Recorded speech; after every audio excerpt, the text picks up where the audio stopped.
இப்போ சுட சுட மீன் குழம்பு ரெடி ஆகிட்டு, மீன் குழம்பு பார்த்திங்கன்னா இந்த மாதிரி கொஞ்சம் தண்ணியாக தாங்க வச்சு சாப்பிட்ணும்.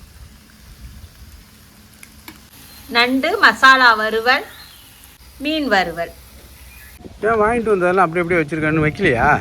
ஏன்னா அது வந்து சாணி எருவு எடுத்துகிட்டு வரேன்னுதுங்க. அடி ஓரத்தில் போட இது கொஞ்சம் ஆட்டாம்புள் கையெல்லாம் கிடக்கா, இது வைக்க முடியாது.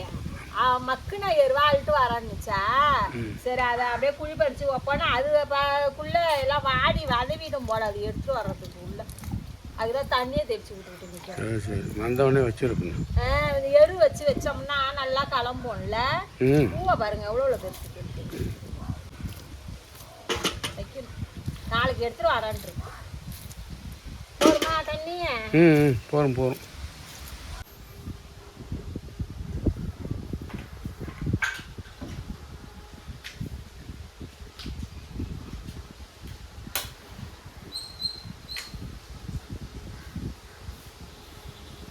விஎஸ்கே ஃபேமிலி உறவுகள் அனைவருக்கும் வணக்கம். எல்லாம் எப்படி இருக்கீங்க? நல்லா இருக்கீங்களா? நமக்கு பார்த்தீங்கன்னா கொஞ்சம் நல்லா உடம்பு சரியில்லாமல் இருந்தது, இப்போ பரவாயில்ல. கொஞ்சம் அந்த சளி இருக்கிறதுனால கொஞ்சம் கறக்கு மறக்குன்னு தான் இருக்கு, குரலுமே கொஞ்சம் கறக்கறன்னு தான் இருக்குது.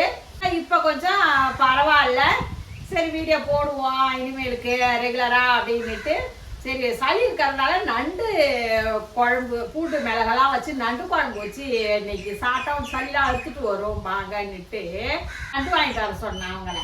குழம்புக்கு மீன் மசாலாலாம் போட்டு வாழை மீன் வறுவல். நண்டு வந்து பொடி நண்டு தான், பெரிய நண்டெல்லாம் இல்லை. இதுதான் இது மாதிரி வச்சு சாப்பிட்டா தான் நல்லாயிருக்கும். குழம்புமே பெரிய நண்டை விட பொடி நண்டு தான் நல்லாயிருக்கும். இதுக்கு வந்து போட்டு வைக்க முருங்கைக்காய் மாங்காய் எல்லாம் வாங்கிட்டு வந்தாங்க. ரைட்டு, நேற்று பார்த்தீங்கன்னா அந்த வெங்காயத்தாள் வாங்கிட்டு வந்தேன். சரி இன்னைக்கு வெங்காயத்தாள் போட்டு பாசி பருப்பு போட்டு புளிச்ச குழம்பு மாதிரி வச்சு வாழைக்காய் வறுத்து சாப்பிடுவோன்னு வாங்கிட்டு வந்துட்டேன். நேற்று வெளியில் போனேன்னா வாங்கிட்டு வந்தேன். ஒரு இது 20 ரூபான்னுட்டு வாங்கிட்டு வந்தேன். அப்புறம் சரி சளி தான் ஒன்றுமே சரியாகலையேன்னு நண்டு வாங்கிட்டு வந்து அது கொஞ்சம் நல்லா கேட்கும் சளிக்கலாம் பார்த்தா நண்டு கதையை கேட்டுக்குங்க சொல்கிறேன்.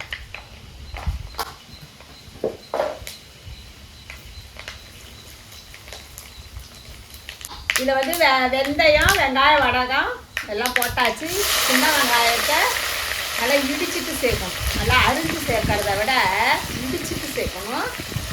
அப்புறம் பார்த்தீங்கன்னா வெங்காயம் வந்து நல்லா தோல் உரிக்கக்கூடாதுங்க. அப்படியே ஒரு தோல் உரிப்போம் பாருங்க, அந்த அளவுக்கு உரிச்சா போதும். இருமல் தான் நிக்கல. இதுமே குழம்புக்கு பார்த்தீங்கன்னா வெங்காயம் வந்து நம்ம ஒரு தோல் மட்டும் உரிச்சிட்டு நல்லா இடிச்சிட்டு மீன் குழம்புக்கெல்லாம் சேர்த்துக்கலாம். புளி குழம்பு மாதிரினா நல்லா முழு வெங்காயமாகவே உரிச்சு போட்டு சேர்க்கலாம். நான் இப்படிதான் சேர்ப்பேன். சில பேர் கேட்குறீங்க நல்லா உரிங்கணும். நல்லாலாம் உரிக்கிறதோட ஒரு மேத்தோட உரிச்சிட்டு குழம்பு வைங்கலாம், சூப்பராக இருக்கும். வாசனை வதக்கும் போதே அவ்வளோ வாசனை நல்லா இருக்கும். அப்போல்லாம் பார்த்தீங்கன்னா உயிர் நண்டே துடிக்க துடிக்க அந்த கொடுக்கு அப்படி அப்படி கவ்வும் நம்ம கிட்ட அப்படி விரல எடுத்துகிட்டு போகலாம். அப்போல்லாம் அப்படி இருந்துச்சு. இப்போ பார்த்தீங்கன்னா இப்போ நீங்கள் நண்டு வாங்கிட்டு வந்திருக்காங்க, அதில் லப்பர் பேண்டு போட்டு பூ ஒன்று தான் வைக்கல. அதில் ஏமா அப்படியே கொடுக்கலாம் மடக்கி அதில் ஒரு லப்பர் பேண்டை போட்டு அது ஒரு நண்டா. எனக்கு பார்த்ததுமே இது என்னடா இது இப்படி இருக்கு நண்டு அப்படின்னுட்டு யோசிச்சுக்கிட்டு தான் இருந்தேன். எப்பயுமே நம்ம இந்த மாதிரி வாங்கினதே இல்லையே. நான் நல்லா கை கால் நல்லா விரிச்சுக்கிட்டு தானே இருக்கும். இன்னைக்கு பார்த்தீங்கன்னா நண்டு அப்படியே என்னமோ இந்த வெளிநாட்டிலலாம் வச்சுருப்பாங்களோ என்னமோ தெரியல. அந்த மாதிரி இப்போ புதுசாக இங்கேயும் கொண்டு வந்திருக்காங்களா நண்டு லப்பர் பேண்டு போட்டு ஒரு நண்டும். அதில் பார்த்தீங்கன்னா என்ன கொடுமைன்னா பாதி நண்டு வீணாக போயிட்டு நம்ம உடைக்கும் போதே தெரியும்ல உங்களுக்கு, அப்படியே ஒரு மாதிரி குழப்பலன்னு. அதோட இது என்னடா இது விட்டு தூக்கி போட்டுட்டான். ஒரு தக்காளி ஒன்று சரி, அப்புறம் கொஞ்சம் இந்த வீணா போன நண்டெல்லாம் தூக்கி போட்டுட்டேன். தூக்கி போட்டுட்டு கொஞ்சம் நண்டு தான் குட்டி குட்டியாக இருந்தது. அப்புறம் போய் என்ன பண்ணாங்க, சரி நண்டு தான் பாதி வீணாக போயிட்டுது என்ன, அப்புறம் மீன் வாங்கிட்டு வந்துட்டாங்க அவங்க. சரி நீனே ரொம்ப நாள் கழிச்சு சாப்பிடணும்னு நினைக்கிறேன் இன்னைக்கு. சரி சாப்பாடை கெடுக்கக்கூடாதுன்னு அது வேணாங்க என்ன ரசத்தை வச்சுட்டு அதை இருக்கிறத வறுத்துருவோம் அப்படின்ட்டு அப்புறம் வாங்கிட்டு வந்தாங்களா. அதுக்கப்புறம் வறுத்துட்டு கொஞ்சம் குழம்பு வச்சுருவோம். அதனால தான் இன்றைக்கி. ஏன்னா நான் நினச்சது என்னன்னா நண்டு குழம்பு வச்சுட்டு முட்டை அவிச்சு தொட்டுட்டு சாப்பிட்ருவோம் போகிறோம் அப்படின்ட்டு. ஏன்னா அன்றைக்கி வச்ச மீன் குழம்பு ஊற்றிக்கவே இல்லை நான். அது மட்டும் போருன்னு தான் நினச்சிக்கிட்டு இருந்தேன். அப்போ குழம்புக்கு மீனும் வறுக்கிறதுக்கு வாழை மீனும் வாங்கிட்டு வந்துட்டாங்க.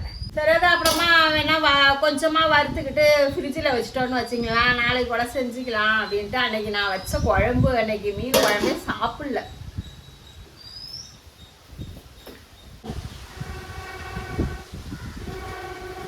சும்மா இருக்கும் போதெல்லாம் காற்றடிக்க மாட்டாங்க, நம்ம சமைக்க வந்தாதான் காற்று அடிக்குது.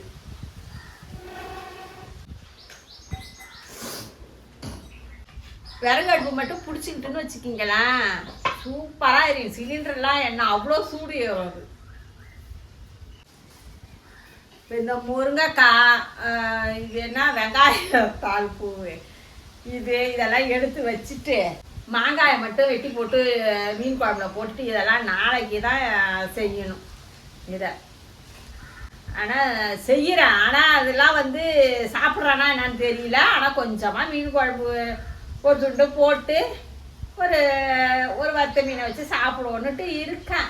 ஆனால் இப்போ கஞ்சியே குடிச்சு உடம்பு சரியில்லாத கஞ்சியவே குடிச்சு உடம்புல இப்படி வேலைன்னு இருக்குது. அதனால சரி கொஞ்சம் அன்னைக்கு வச்சா பாருங்க மீன் குழம்பு சுத்தமாக தொடலை. தண்ணி ஊற்றி கடாரங்காய் ஊறுகாய் தாளித்து அதை தொட்டுக்கிட்டு தான் சாப்பிட்டேன். அப்புறம் சரி தான் இன்னைக்கு வைப்போம், வச்சு சாப்பிட்டு பார்ப்போம். மாங்காயை போட்டுருவோம். ஆனால் இப்போ கொஞ்சம் மாங்காய்லாம் கொஞ்சம் புளிப்பாக தான் இருக்குது. இதில் ஒரு புகை பூண்டு வைக்கணும் போல நடுப்புற தெரியல. அப்போ அடுப்பு போடும்போதே தெரியல நமக்கு. அது வச்சா அந்த புகை நமக்கு வந்து இந்த மூஞ்சில் அடிக்காதுன்னு நினைக்கிறேன். அது பாருங்க அப்படியே அனல் அடிக்குது, புகைய மூஞ்சில் அடிக்குது. தெரிய மாட்டேங்குது. கொத்தனாருங்களும் செய்யவும் மாட்டேங்கிறாங்க அதுக்கு தகுந்த மாதிரி. நமக்கும் தெரிய மாட்டேங்குது.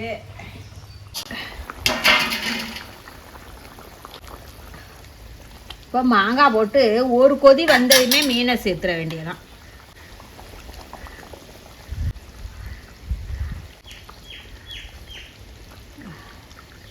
பிடிச்சி ஒரு ஆட்டை தான். ஏன்னா கரண்டி போட்டோம்னா மீன் உடஞ்சிரும். அவ்வளோதான், குழம்பு மீன் குழம்பு ரெடி ஆகிட்டு. எப்பயுமே மீன் குழம்பு வச்சு உடனே சாப்பிட்றத விட ஒரு 10 நிமிஷம் கழித்து சாப்பிட்டா நல்லாயிருக்கும். அப்படியே மீனில் கார சாரம்லாம் பிடிச்சி போய். இது கருவேப்பிலை உருவி போடும்.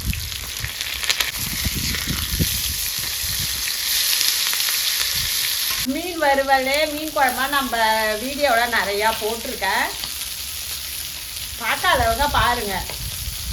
இந்த பக்கம் பார்த்தீங்கன்னா மாங்காய்லாம் போட்ட மீன் குழம்பு ரெடி. இதெல்லாம் கலப்பு பொடி மீன் போட்டு வைக்கும்போது நல்லாயிருக்கும் குழம்பு வாசனையாக. வறுவல் ரெடி ஆயிடுச்சு.